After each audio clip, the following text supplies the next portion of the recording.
Assalamu alaikum wa rahmatullahi wa barakatuh. Welcome to a new lesson on the articulation point of letters.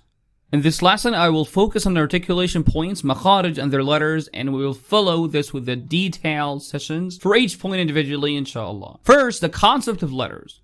Well, letter is a sound that relies on a specific articulation point, makhraj. In an articulation point, makhraj is an unknown and defined location from which the sound emerges, coming from a specific part of the mouth, such as throat, tongue, or lips. Well, how to identify the articulation point? To identify the articulation point, we can study the letter or add hamza before the letter to hear a strong tone. For example, ah, for the letter ayn, and for the letter mim, l for the letter dad, th for the letter tha. So the estimated articulation point now is, well, the letter is produced without the possibility of precisely identifying where it emerges, such as the long vowels that flow with the breath which come from the throat. Concept of articulation point. The articulation point, the place from which a letter originates, meaning the location where it forms to emerge. Like, for example, the letter ayn, it originates from the middle of the throat. Articulation points of letters, well, there are 5 main general articulation points, makharij.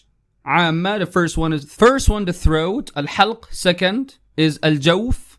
Third, tongue, lisan. Fourth, lips, al-shafatayn. Fifth, the nasal cavity, khayshum. Within these general articulation points, inshallah, there is a specific point for each letter, and we'll study each one in detail in the next lessons. Wassalamu alaikum wa rahmatullahi wa barakatuh.